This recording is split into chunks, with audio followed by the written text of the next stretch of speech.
Hello বন্ধুরা, আমি প্রিয়ার প্রতিদিনের নতুন একটি ব্লগে আপনাদের অনেক অনেক স্বাগত। নায়াগ্রায় আজ আমাদের সেকেন্ড দিন। সকাল সকাল রেডি হয়ে ব্রেকফাস্ট সেরেই আমরা বেরিয়ে পড়েছি নায়াগ্রা অন দ্য লেকসের উদ্দেশ্যে। থেকে আমরা একটা গাড়ি বুক করে নিয়েছিলাম, যেটাতে করে আমরা যাব যে স্পট থেকে নায়াগ্রা অন দ্য লেকসের বাসটা যায়, সেই বাসে করেই আজকে আমরা যাব Niagara on the lakes.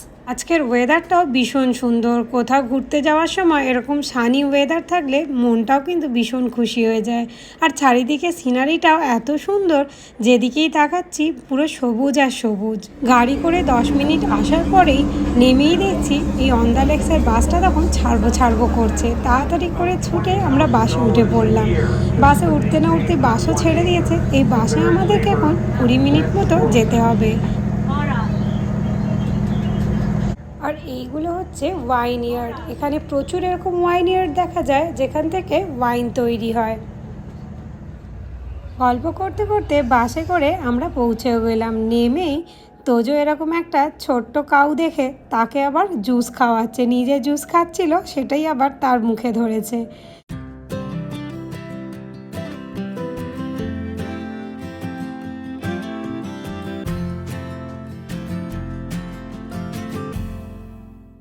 Niagara on the লেকসে এসে কিন্তু একদমই অন্য রকম একটা ভাইবস খুঁজে পাচ্ছিলাম। এখানে এরকম ঘোড়ার গাড়ি ছুটছে, যেটা দেখতে ভীষণই ভালো লাগছিল। আর আমার চোখে যে কটা ঘোড়ার গাড়ি পড়েছে সব কটাই কিন্তু মহিলা চালক ছিল। রাস্তার পাশে ছিল জমজমাট মার্কেট, তাই মার্কেটের দোকানগুলো একটু ঘুরে ঘুরে দেখছিলাম। ঘুরতে একটা শপে ঢুকে দেখলাম প্রচুর কিরিং ঝুলছিল, ফ্রিজ ম্যাগনেট ছিল। তাই স্মৃতি হিসেবে আমিও এখান থেকে কিছু কিরিং আর ফ্রিজ ম্যাগনেট নিয়ে নিলাম। নায়াগ্রা ফলস এটা নাই না, যেটাতে শিপ আছে ওটা না। এটা পুরো মার্কেটটা ঘুরে দেখতে দেখতে হঠাৎ করে এই দোকানটা আমার চোখে পড়লো। একদম চোখ ধাঁধিয়ে যাওয়ার মতো ঘর সাজানোর দোকান। আমরা যারা ঘর সাজাতে ভীষণ ভালোবাসি, তারা এরকম দোকান দেখলেই মনে হয় টুক করে একটু ঢুকে দেখি যে ঘর সাজানোর কি পাওয়া যায়। এদিকে আবার দেখতে পেলাম আলাদিনের আশ্চর্য প্রদীপ, যেটার দাম ছিল $50 মতো, ইন্ডিয়ান কারেন্সিতে ওই 3000 টাকার মতো। তো ওগুলি একটু নেড়ে চেড়ে দেখছিলাম। কত সুন্দর সুন্দর লাইট আর ঝাড় বিক্রি হচ্ছে, কিন্তু যখনই হাত দিই তখনই মনে হয় এগুলো তো আমি ইন্ডিয়া নিয়ে যেতে পারবো না। তখন কেনার ইচ্ছেটাই চলে যায়। সব দোকানে তো আর তোজোর বাবার কারোরই ভালো লাগবে না। পিছন ঘুরে দেখলাম ওরা আর দোকানে নেই, ওরা বেরিয়ে গেছে। তোজো কোথাও একটা গাড়ি দেখেছে, এখন সেই গাড়িটাই বাবা ছেলে কিনতে গেছে। এই হলো সেই সুযোগে আমি দোকানটাতে আর একটু ঘুরে ঘুরে দেখার সুযোগ পেয়ে গেলাম।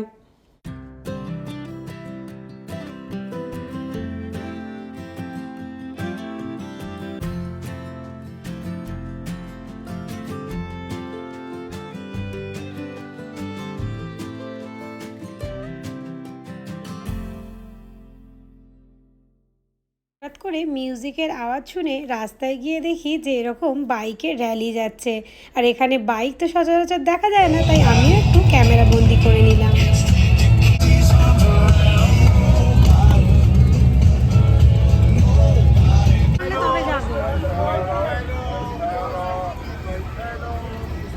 তার সাথে দেখলাম এরকম অদ্ভুত একটা প্যাডেল পাম্প, যেটাতে সবাই মিলে প্যাডেল করে করে যাচ্ছিল। বেশ ইন্টারেস্টিং কিন্তু। বিভিন্ন শপে ঘুরতে ঘুরতে সবারই ভীষণ খিদে পেয়ে গেছে। এই সানসেট গ্রিল রেস্তোরাঁর ঠিক বাইরে খোলা জায়গায় রোদের মধ্যে বসে খাওয়ার ব্যবস্থা ছিল। তা সেটা দেখেই এই রেস্টুরেন্টে আমরা সবাই মিলে বসে গেলাম আজ দুপুরের লাঞ্চটা করব বলে। তোজো কিন্তু ধীরে ধীরে এদেশের খাবার দাবারের সাথে বেশ অভ্যস্ত হয়ে গেছে। এখানে বার্গার, স্যান্ডউইচ, চিকেন প্যাটি ও সব কিছুই বেশ পছন্দ করে, আর নিজে নিজে খেয়েও নেয়।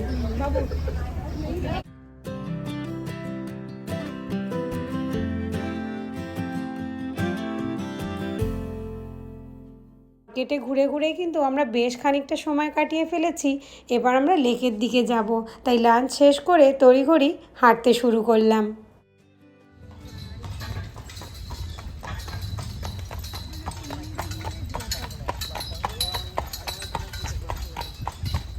5-7 মিনিট হাঁটার পরেই আমরা চলে এলাম সে ভীষণ সুন্দর লেকের সামনে। জায়গাটাতেও কিন্তু লোকজনের বেশ ভিড় ছিল, আর অনেকেই দেখছিলাম এখানে পিকনিকের মতো রান্নাবান্না করে এনে খাচ্ছে। কেউ বা আবার গ্রিল মেশিনটাও তুলে এনেছে, এখানে সব কিছু গ্রিল করে বসে বসে পিকনিক করবে বলে। ভীষণ সুন্দর ছিল জায়গাটা।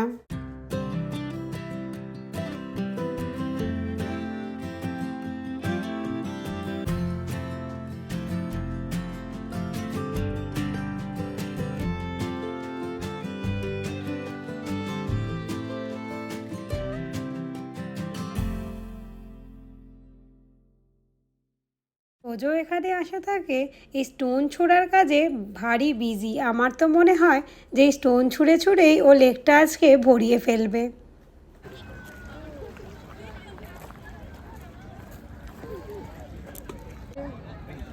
বেশ ভালো রোদ উঠেছে, আর এখানে বিচের ধারে বসে থাকতে এখন দারুণ লাগছে সিনারিটা। এখানে কিছুক্ষণ সময় কাটাবো ভাবছি, তারপর আবার বোটিংয়ের টিকিট কাটা আছে, চলে যাবো। ইভানও এখানে এসে খুব মজা পাচ্ছে। ইভান এখন জলের মধ্যে পা ফেলছে।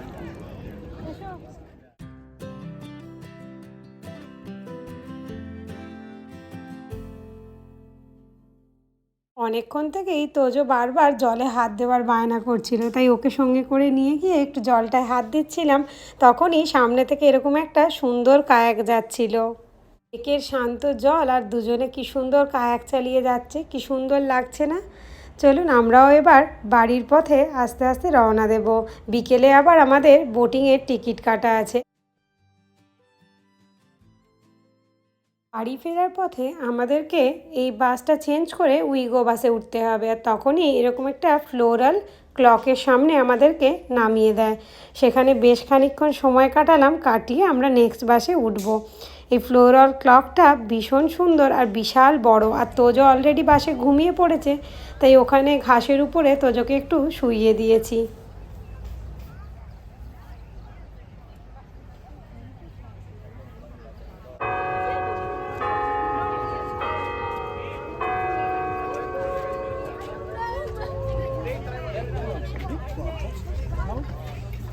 চারিদিকে এত আওয়াজ শুনে তোজোর ঘুম ভেঙে গেছে, আর ছুটে চলে এসেছে ফ্লোরাল ক্লকের সামনে। প্রচুর এরকম ফিশ ছিল, কালারিং ফিশ, তো সেগুলোই ও এখন দেখছে আর খুব এনজয় করছে।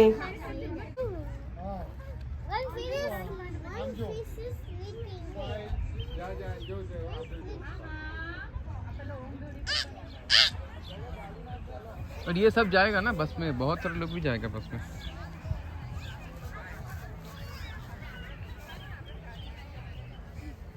এখানে ঘাসগুলো ট্রিমার দিয়ে এত সুন্দর করে ট্রিম করে দেওয়া থাকে যে সত্যি শুয়ে গড়াতে ইচ্ছে করে। আর তোজোকে একবার দেখুন। উইগো বাসও চলে এসেছে, এবার এই বাসে করেই আমরা আমাদের রুমে ফিরে যাব।